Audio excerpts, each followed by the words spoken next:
Hi again, Mark here from Talkingbass.net. Now, as some of you may know, a few years back I released a video lesson working through the main riff from the song The Chinese Way by Level 42. It's a great fingerstyle riff played by Mark King, and it's very reminiscent of the kind of 16th note funk lines that you'll get from people like Jaco Pastorius.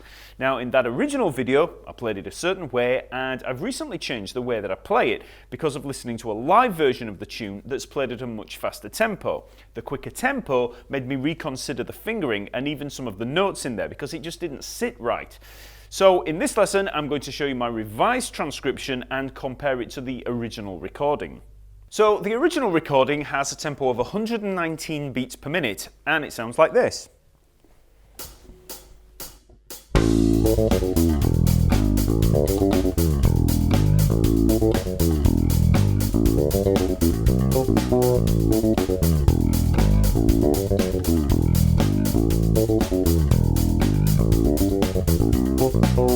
Okay. Now, the live 1991 version from the Guaranteed tour is much faster at 137 beats per minute, and that sounds like this.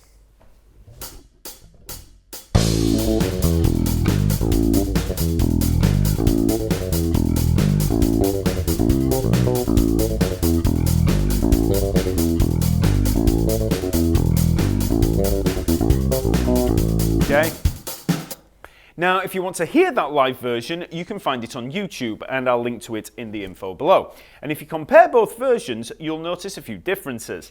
There are less slides in the live version and a little less of the 16th note lead-ins, but the bulk of the notes are in there. So first of all, I'll show you a really stripped down version of the riff that you can try straight away at the faster tempo, and then I'll add a few extras in there. Also, you'll notice that there's a chorus pedal on the original, and I'm using a chorus here, and I'm using a TC Electronic Corona chorus, okay? So just in case you're wondering what that funny noise is. So let's work through the main notes of that riff. So it's in A, and it's got a bit of an A mixolydian vibe. It's not really A major, it's got the G natural in there, which is the flat 7. And we begin on the and of beat 4, so it's a bit of an anacrusis or pickup or anticipation, okay? So when we come in, we have 1, 2, 3, 4, and, okay? So there with that open A string. So 1, 2, 3, 4, and, okay? Then we jump up to the A 7th fret of the D string, play 2 notes. Then we have the F sharp 4th fret of the D string, again 2 notes. And then we have the E 7th fret of the A string, just 1 note, okay? And on the original, it slides down, but we don't have that on the live version. So, 1, 2, 3, 4, and. Okay? 3, 4. Okay? Then we drop down to the open E string, and then we play the 3rd fret, the G, and we put a little wobble on it. Okay, so a little bend there. So all together, 1, 2, 3, 4, and.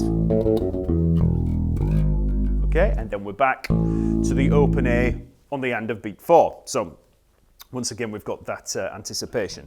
1, 2, 3, 4, and. Then we play that same phrase again, but instead of the A up here at the 7th fret, we play the G natural there at the 3rd fret of, the 5th fret of the D string, okay? So the rest of it's the same, so we still have the F sharp there, 4th fret of the D string, and the E there, 7th fret of the A string, exactly the same. So put those both together and we have 1, 2, 3, 4, and.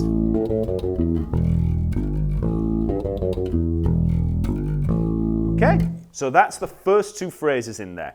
Now, it's also worth having a look at the fingering of this hand because this makes a big difference.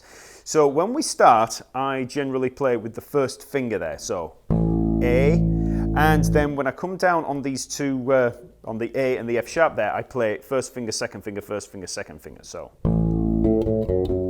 Which allows me to then come back down to the E there on the A string with the 1st finger. It's much easier to come back down on down a string with the 1st finger because it's shorter. So 1, 2, 3, 4, and.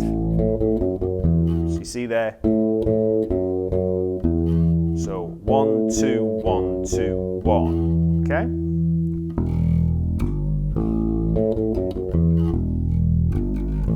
Okay, then for the open E and the G, it doesn't really matter, whatever comes naturally. So I'm playing 1, 2 there, so which sets me up for the first finger for the open A again. But you know, whatever comes naturally to you. So just make sure that you're back on that first finger when you come back round to the A. The finger picking for the second phrase is exactly the same as the first. So once again, I'm on the first finger, and then I've got 1, 2, 1, 2, 1. Okay? So 1, 2, 3, 4, and.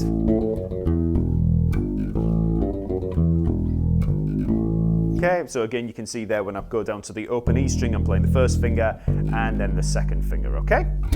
In terms of the fretting hand, obviously we've got the open A string, which we don't have to think about, but then when we come up to the A and the F sharp, I'm using the pinky and the first finger, the index finger. So it's fourth finger, first finger. Then when I come down to the G natural, I'm using the second finger to first finger, so middle finger, index. And then for the E, each time there, 7th fret of the A string, I'm using the pinky, the fourth finger, okay?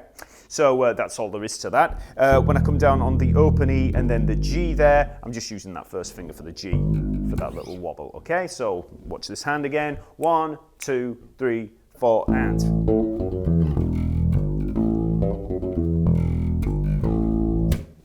Phrases 3 and 4 are exactly the same as phrases 1 and 2, apart from at the end we have these two octave patterns there on the C and the B, okay? So I'll just show you how that works. So we have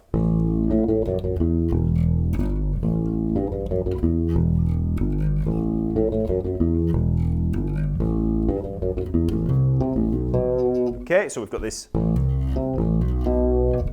C octave and B octave. So the octaves there, C, 3rd fret of the A string, 5th fret of the G string, and then B, 2nd fret of the A string, 4th fret of the G string. And we have an open A string leading into each of those, almost like a ghost note. It's not really a ghost note, but it is just a very quick lead in. So when we come down,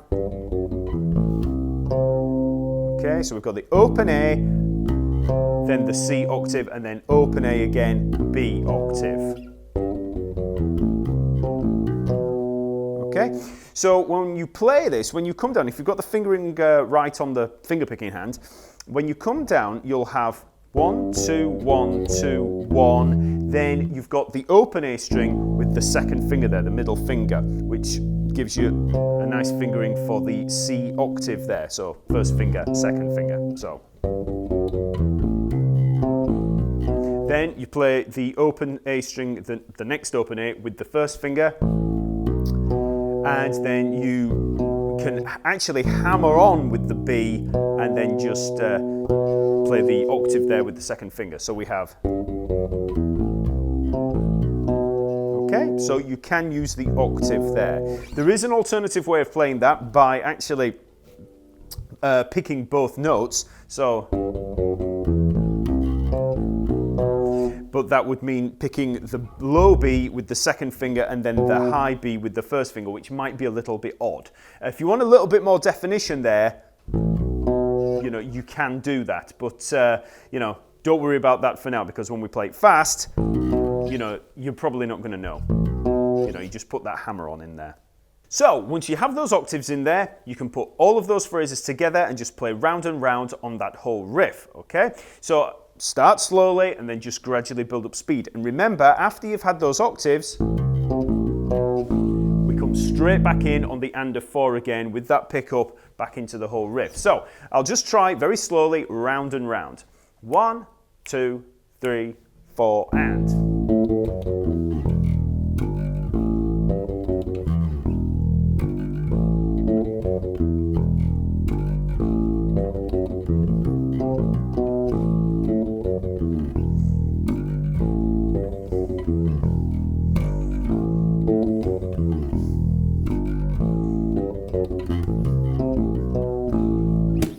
So that's a pretty simplified version of the riff, but I would advise you getting that down first before adding any of the slides in, just to get it under your fingers. So let's try it at the original tempo. So this is 119 beats per minute with the track.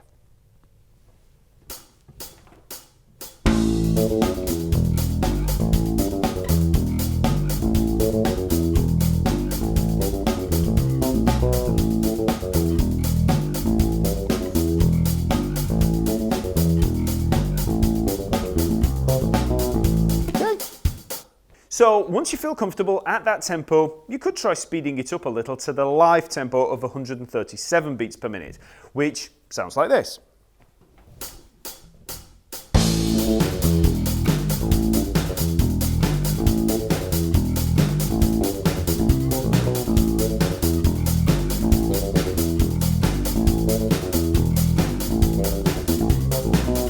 Okay?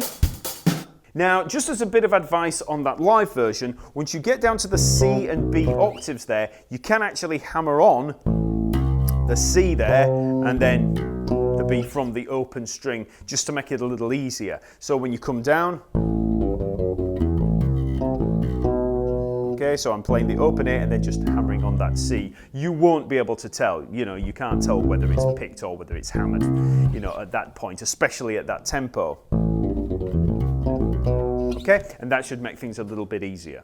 So that's the main notes of the riff. Now let's add some of those little extras in there. Now the most noticeable of these extras is probably the slide. Okay, so the slide is on this E there, 7th fret of the A string, and we just slide down. So that sounds like this. 1, 2, 3, 4. Okay, so you can hear there, sliding down with that pinky, 4th finger. So 1, 2, 3, 4.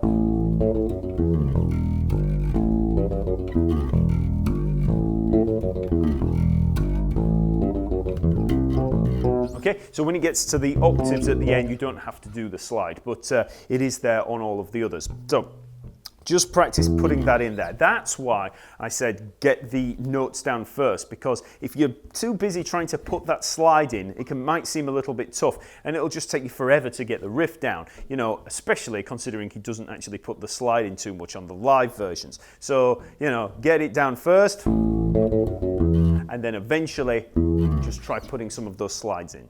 Another noticeable slide in there is at the C octave at the end of the riff. We actually slide into that C from the B there, 2nd fret. So 2nd fret A string sliding up to the 3rd fret, and then we have the octave. So, okay, so all together, 1, 2, 3, 4.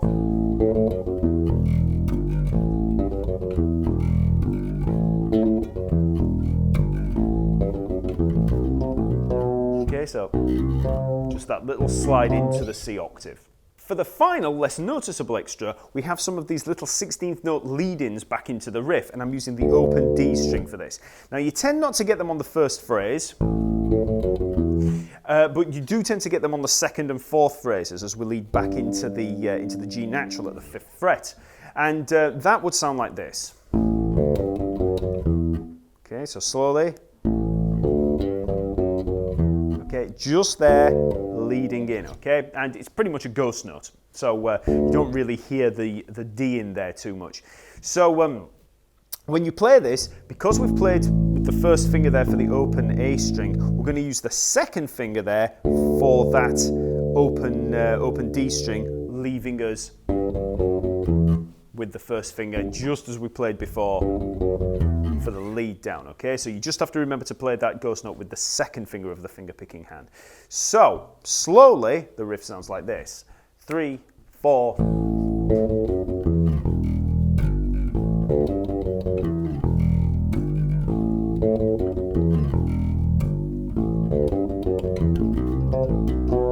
Okay, so there, I just placed it in there on the 2nd and 4th phrases. So now we have all those little extras, it's much easier to play the original studio recording. What we'll do for that version is play with the slides on that 7th fret there, sliding down. We're going to add the little lead-ins to the 2nd and 4th phrases, and we're going to have that little slide up into the C octave. So altogether, that sounds like this. 1, 2, 3, 4. Okay,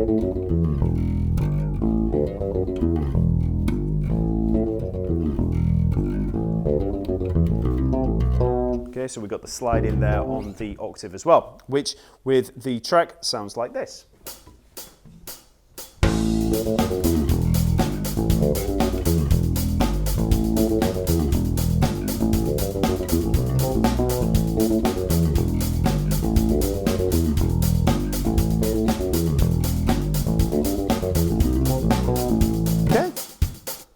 So finally, if you want to play along to the live recording at 137 beats per minute, you'll probably want to take out those slides, okay, from the E down. But you can put in some of the other little 16th note lead-ins there and maybe the slide into the C. Just try ad-libbing as you play along, okay? So here it is.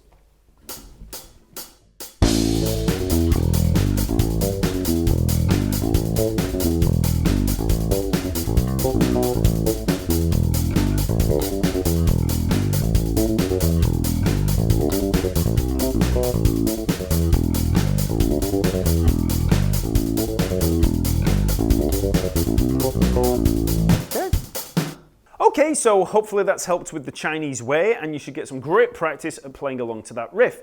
The drum tracks and tab can be downloaded over at talkingbass.net, so just follow the link in the info below. And while you're there, sign up for free to gain access to a whole load of different practice resources. There's the scale reference guide, the arpeggio reference guide, and hundreds more bass lessons, all categorized over at the lesson map. So get on over to the website, and I'll see you next week.